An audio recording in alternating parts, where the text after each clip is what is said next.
Hello friend, welcome to my channel.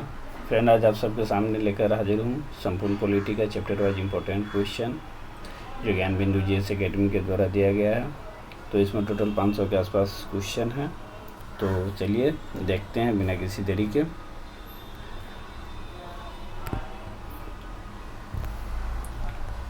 Indian polity है जो कि सबको पता है। ये रोशन आनंद सर का वीडियो है, मैं को दिया हुआ क्वेश्चन है और इसमें हम लोग देखेंगे क्या जिन्होंने टॉपिक वाइज जो इम्पोर्टेंट क्वेश्चन दिया है वही आप लोग के सामने लाया हूँ।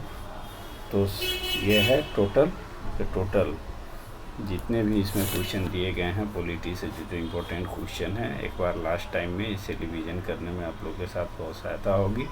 तो इसीलिए चलिए बिना किसी देरी के अब देखते हैं। पहला क्वेश्चन है भारतीय संविधान के विकास और संक्षिप्त इतिहास से। ठीक है, तो यहाँ से भी कुछ क्वेश्चन देखेंगे इस टॉपिक से, जिस टॉपिक का नाम क्या है, भारतीय संविधान के विकास का संक्षिप्त इतिहास। ठीक है, तो पहला क्वेश्चन है भारत के संवैधानिक विकास की नींव किस एक्ट के तहत पड़ा था। ये संविधान का जो कुछ टॉपिक है इतिहास से जुड़ा हुआ है, जिसमें सारे एक्ट जो लोग दिए थे ब्रिटिश लोग, तो उससे जो भी क्वेश्चन बना है, जो इम्पोर्टेंट क्वेश्चन है जो एग्जाम में पूछे जाने वाले, वो क्वेश्चन सब के बारे में अभी डिस्कशन करूँगा। तो वो क्वेश्चन है भारत में संवैधानिक विकास की नींव किस एक्ट के तहत पड़ा था। ठीक है, तो ऑप्शन देखते हैं। 1773 के रेगुलेटिंग एक्ट, 1884 का पीस इंडिया एक्ट, या एक्ट ऑफ सेटलमेंट 1781, या 1813 के चार्टर एक्ट। जब इसमें से बताइए आप लोग कि कौन सा इसका सही होगा। तो सबको पता है कि 1773 का रेगुलेटिंग एक्ट के द्वारा ही क्या किया था, जो विकास का जो नींव है वह कोई भी संवैधानिक विकास वहाँ 1773 के द्वारा ही ब्रिटिश सरकार द्वारा लाया गया था, जिसका ऑप्शन नंबर ए सही हो जाएगा।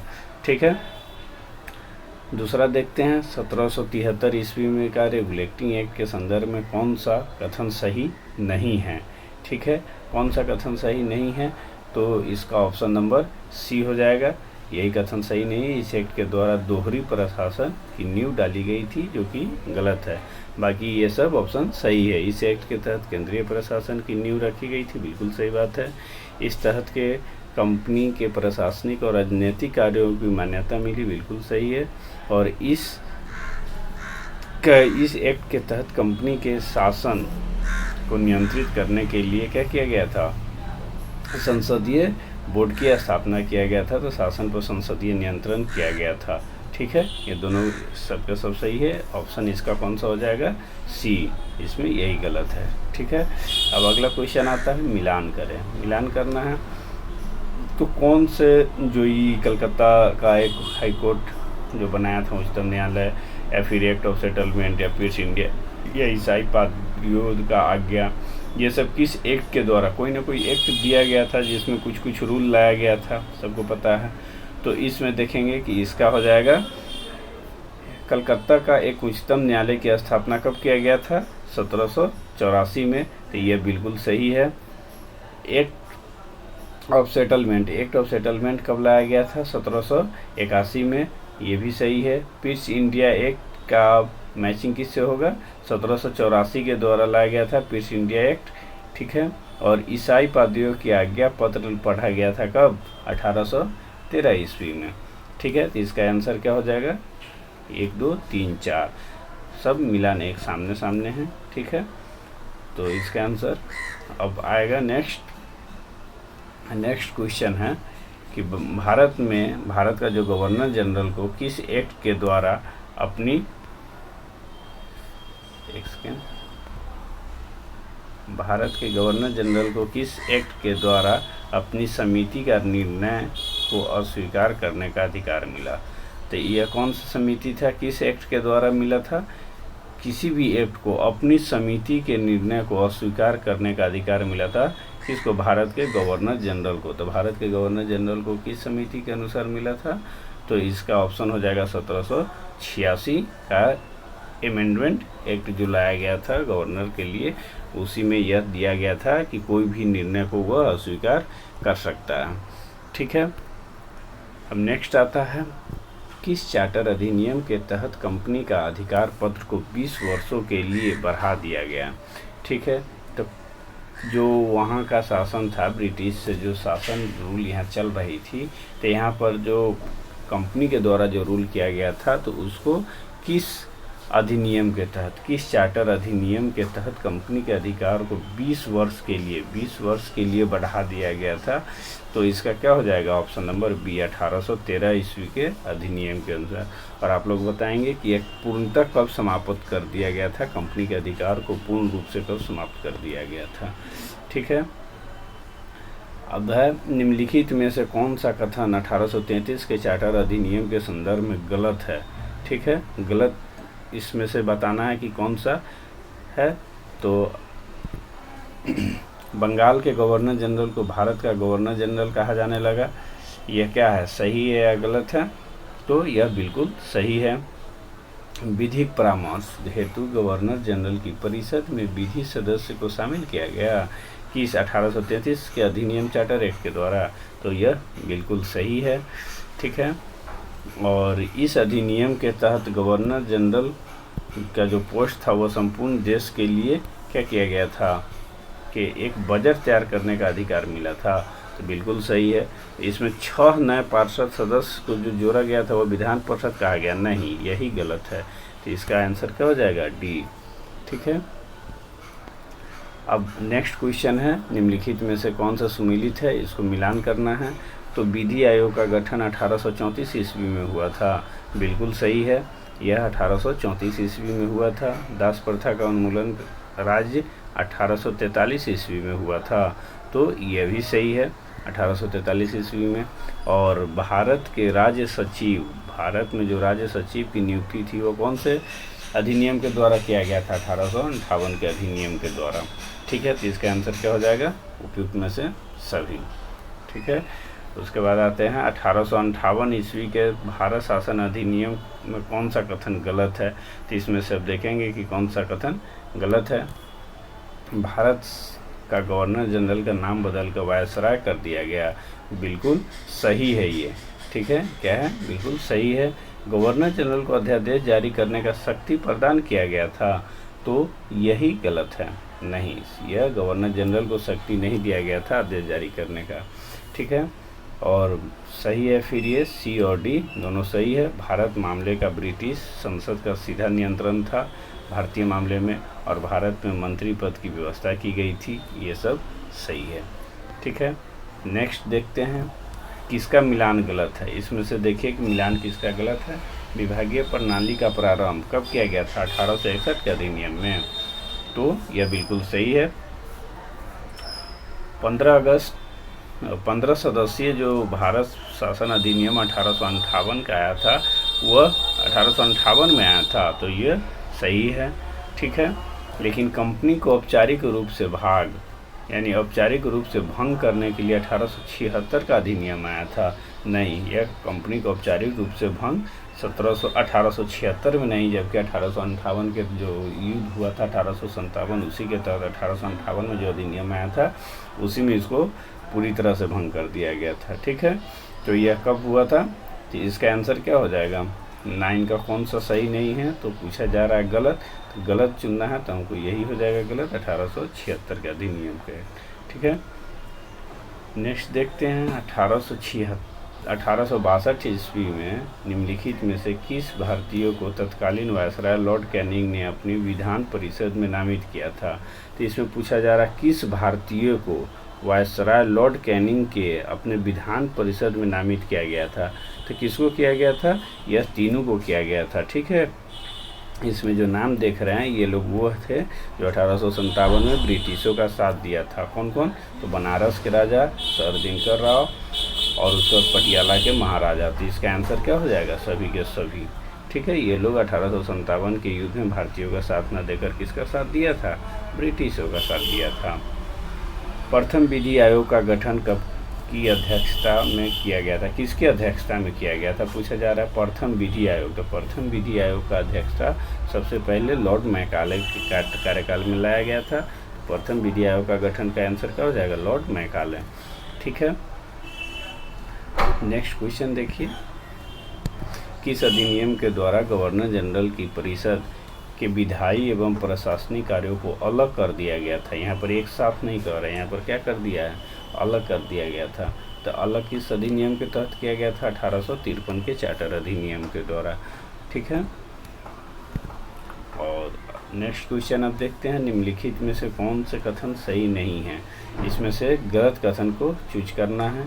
तो देखिए गलत कथन कौन सा है, गलत कथन को चूज करना है। तो पहला क्वेश्चन है, ईस्ट इंडिया कंपनी को 1 जनवरी 1884 ईस्वी को औपचारिक रूप से भंग कर दिया गया था। बिल्कुल सही है, यह गलत नहीं है। हमको चुनना क्या है, कथन सही नहीं, यानी गलत चुनना है। ठीक है। उसके बाद देखते हैं, 28 अप्रैल 1876 को महारानी विक्टोरिया को भारत की सामग्री घोषित किया गया था। बिल्कुल सही बात है। और इसमें 1892 के अधिनियम के तहत भारतीयों को राजस्व एवं बजट पर बहस करने को मत देने का अधिकार दिया गया। यह बिल्कुल सही है। ठीक है। उसके बाद नेक्स्ट इसका ऑप्शन है,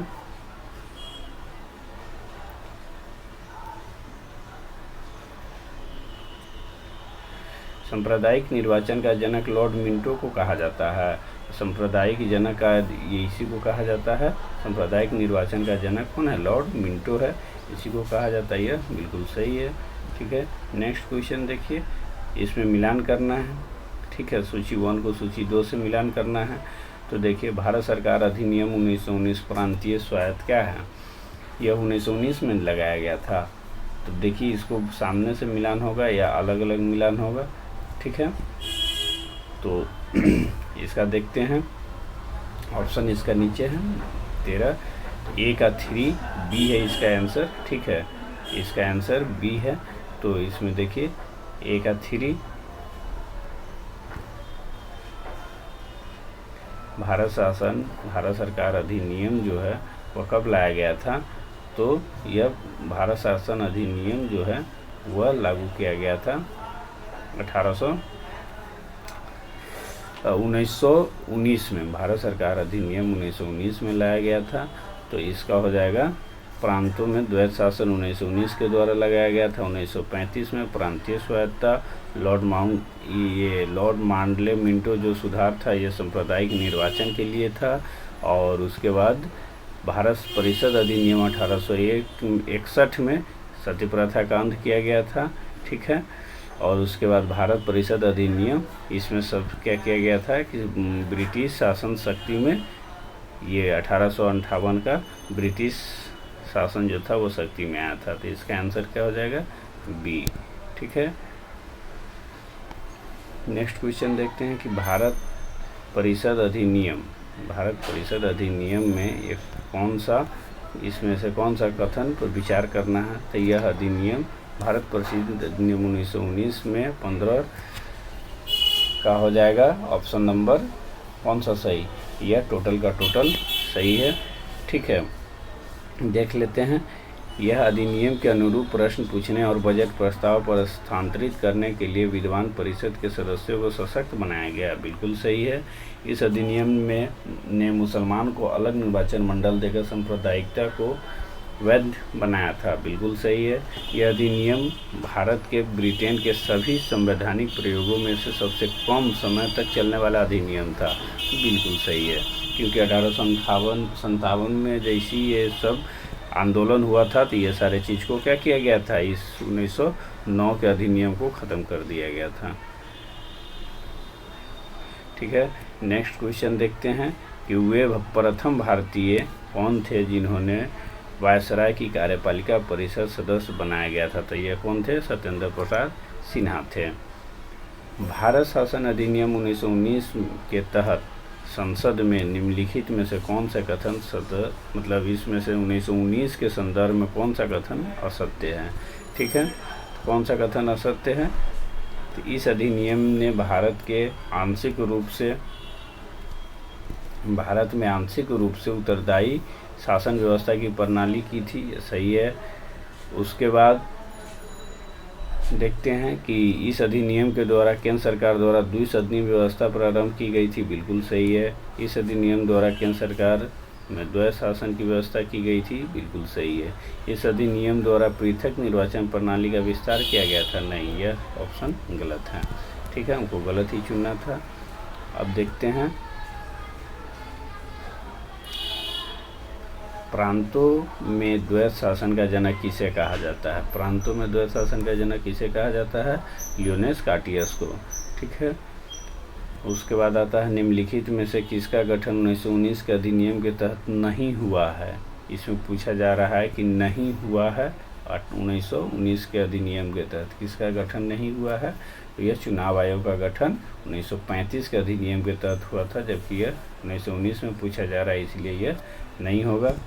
ठीक है दोस्तों, आप सभी लोग बने रहिए।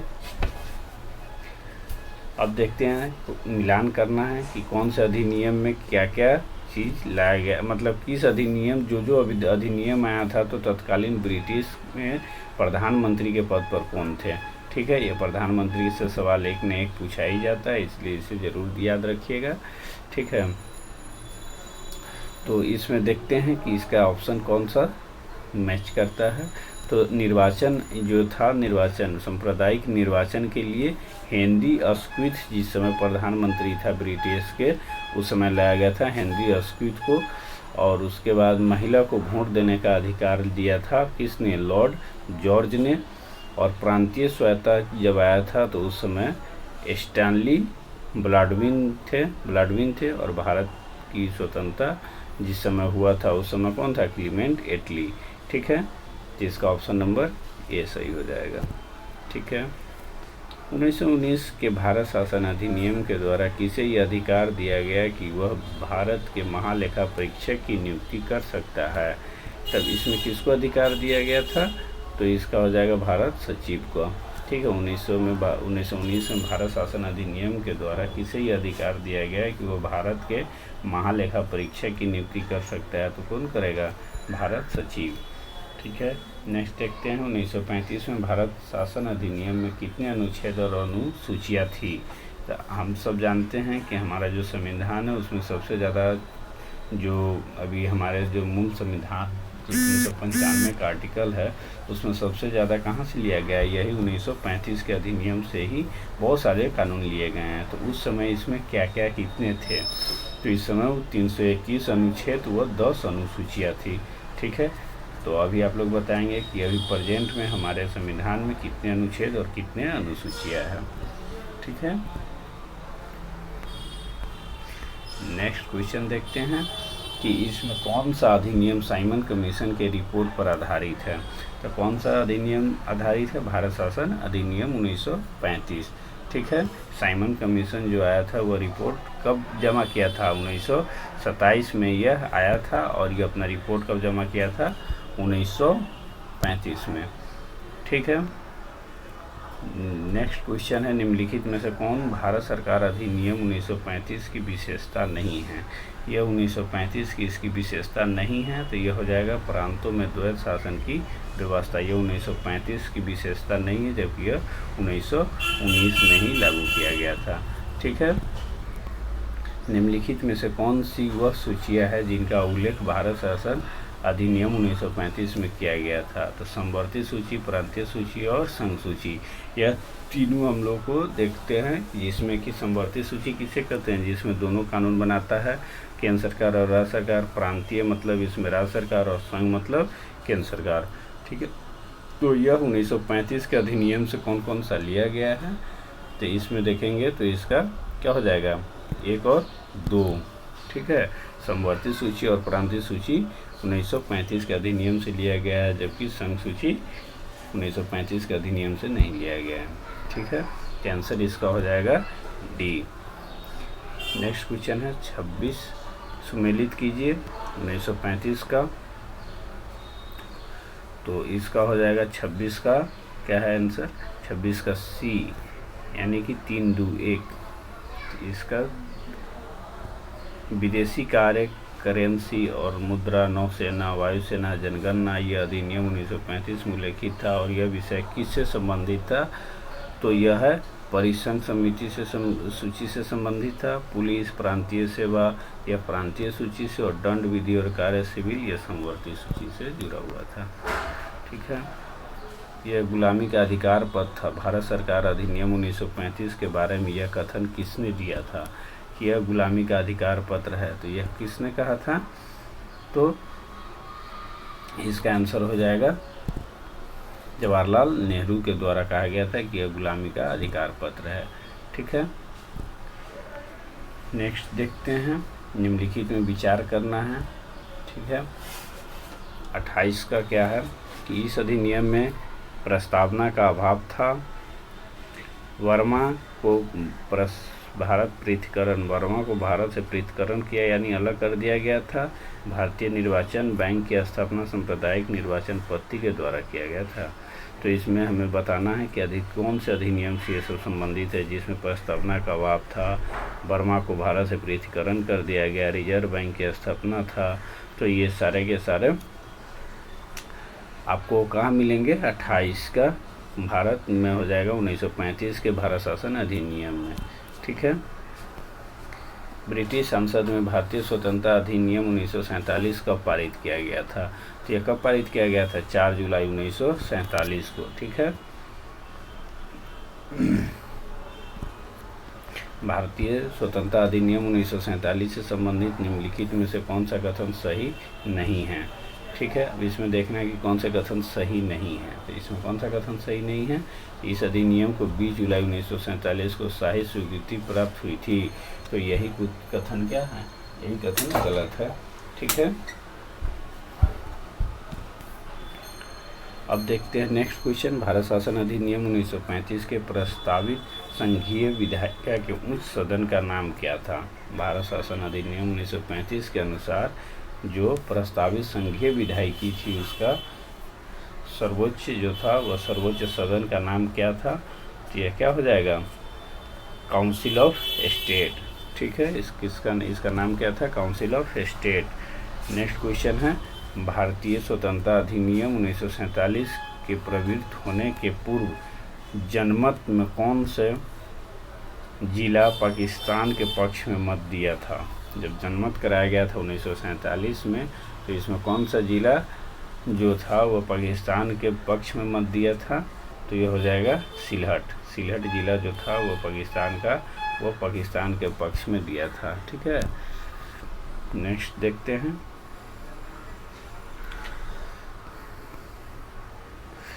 अब दूसरा टॉपिक है भारत संविधान सभा। ठीक है, अब इस टॉपिक से क्वेश्चन देखेंगे। वो पहला टॉपिक हमारा ख़त्म हो गया और दूसरा टॉपिक है संविधान सभा का गठन किस आयोग या मिशन के संस्तुति पर हुआ था? यह किसके संस्तुति पे हुआ था? तो यह कैबिनेट मिशन के संस्तुति पे हुआ था। ठीक है, नेक्स्ट क्वेश्चन है, इसमें देखिए संविधान सभा का गठन कब किया गया था? तो संविधान सभा का गठन सबको पता है कि जुलाई 1946 में किया गया था। ठीक है, 14 जुलाई को पहला बैठक हुआ था। नेक्स्ट है, निम्नलिखित में से एक कैबिनेट मिशन का सदस्य नहीं था। कौन था जो एक कैबिनेट मिशन का सदस्य नहीं था? जॉर्ज सस्टन जो थे वह कैबिनेट मिशन का सदस्य नहीं थे। भारत संविधान सभा की रचना हेतु संविधान सभा का विचार सर्वप्रथम किसने और कब प्रस्तुत किए थे? तो किसने और कब प्रस्तुत किया था? तो यह हो जाएगा स्वराज पार्टी 1924 में। ठीक है, यह संविधान सभा का सर्वप्रथम विचार दिया था। ठीक है, संविधान सभा के सदस्यों के कुल संख्या 389 थी, सबको पता है। लेकिन जिसमें से कौन से सुमेलित है, इसमें से कौन से सुमेलित है कि कौन कहाँ कितना आया था? तो ब्रिटिश प्रांतों से कितना आया था? चीन ऑफ कमिश्नर क्षेत्रों के प्रतिनिधित्व कितने लोग किए थे? और सियासत प्रतिनिधित्व की संख्या 93 थी। तो मतलब सबका सब सही है। ठीक है, नेक्स्ट देखते हैं, कैबिनेट मिशन योजना के अनुसार जुलाई 1946 ईस्वी में संविधान सभा के मुस्लिम लीग ने कितनी सीटें जीती थी? तो मुस्लिम लीग ने कितनी सीटें जीती थी?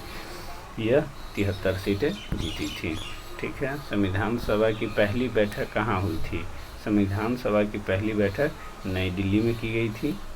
ठीक है, निम्नलिखित में से कौन सा कथन सही है? इसमें से सही कथन को चुनना है, यानी इसमें से सब गलत है, कोई ये कथन है जो सही नहीं है। ठीक है, तो इसका हो जाएगा संविधान सभा का प्रतिनिधित्व संभवतः धर्म, उनके धर्म के आधार पर थी। संविधान सभा का प्रतिनिधित्व, यही क्वेश्चन, कभी भी हमारे संविधान में धर्म को मतलब महत्व नहीं दिया गया है, धर्म को सर्वोपरि नहीं माना गया है, इसलिए यह क्वेश्चन गलत, यह ऑप्शन गलत है। नेक्स्ट देखते हैं, संविधान सभा के सदस्य में अनुसूचित जनजाति के सदस्यों की संख्या कितनी थी? तो अनुसूचित जनजाति कहा जा रहा है कि सदस्यों की संख्या कितनी थी, तो देखते हैं इसमें सदस्यों की संख्या कितनी थी, तो 41 का हो जाएगा ए, 33 संख्या थी इसका। ठीक है,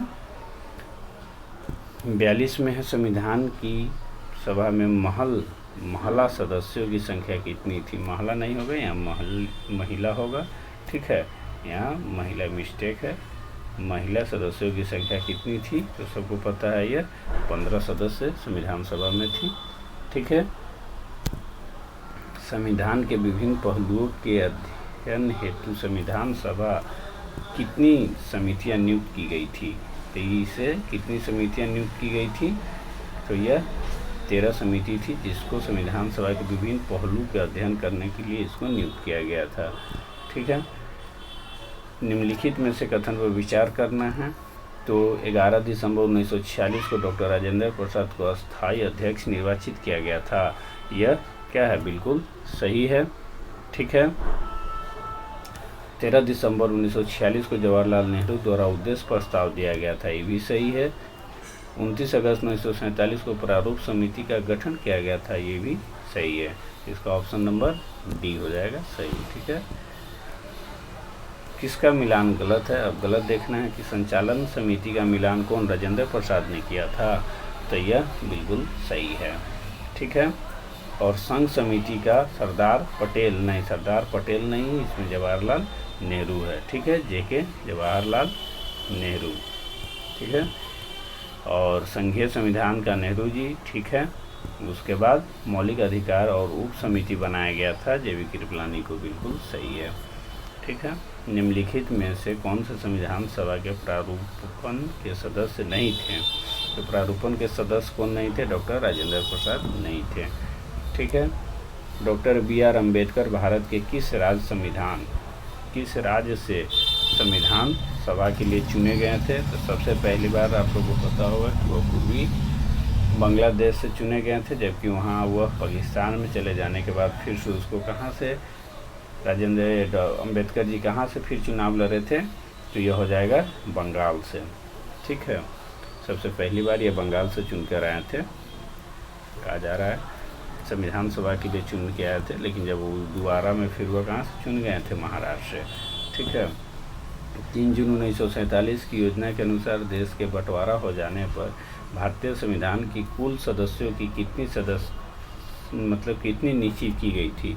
कितनी सदस्य जो थे वो टोटल निश्चित किए गए थे? तो इसमें टोटल कितने निश्चित किए गए थे? यह 324 निश्चित किए गए थे। ठीक है, इसका ऑप्शन नंबर ए हो जाएगा।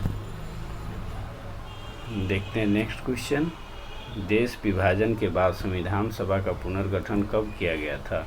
देश का जो विभाजन हुआ था उसके बाद पुनर्गठन इसको कब किया गया था? तो यह 31 अक्टूबर 1947 को किया गया था। विभाजन के बाद भारतीय संविधान सभा में सदस्यों की कुल संख्या कितनी थी? तो सदस्यों की कुल संख्या थी 299। ठीक है, निम्नलिखित में से कौन सा कथन असत्य है? इसमें असत्य क्वेश्चन पूछा जा रहा है, तो ऑप्शन नंबर बी हो जाएगा। अंतिम मंत्रिमंडल का गठन 2 सितंबर 1946 को हुआ था, यही इसमें गलत है, बाकी सभी ऑप्शन सही आप लोग पढ़ लेंगे। ठीक है, स्वतंत्र भारत के पहले कैबिनेट मंत्रालय के संबंध में किसका मिलान गलत है? मंत्रिमंडल, इसमें कैबिनेट मंत्रालय का किसको क्या मिला था? तो देखिए, इसमें जो रेलवे था वो जॉन मथाई को नहीं मिला था, यही गलत है इसमें। ठीक है, बाकी श्रम जगजीवन राम को दिया गया था, ये रखा नहीं है, रक्षा है। ठीक है, रक्षा विभाग के जो था वह बलदेव सिंह को दिया गया था, और विधि के बारे में जो जोगेंद्र नाथ मंडल को दिया गया था, और खाद्य एवं कृषि राजेंद्र प्रसाद जी को दिया गया था। इस कथन पर विचार करना है कि प्रारूप समिति ने संविधान सभा को अपनी रिपोर्ट 21 फरवरी 1948 को पेश की थी। तो 53 का हो जाएगा। बिल्कुल यह सही है। और देश विभाजन के बाद संविधान सभा में देशी रियासतों के मात्र 70 सदस्य बचे थे, यह भी सही है। ठीक है, लेकिन यह तीसरा नंबर गलत है। संविधान सभा का दूसरा वाचन 15 अक्टूबर से किया गया था 26 नवंबर तक, जो कि यह गलत है। ठीक है, अब नेक्स्ट क्वेश्चन देखिए। 5 जुलाई 1947 को सरदार वल्लभ भाई पटेल की अध्यक्षता में रियासत विभाग बनाया गया था, जिसके सचिव कौन थे? तो इसके सचिव कौन थे? तो बीबी मेनन थे। ठीक है, थैंक यू दोस्तों।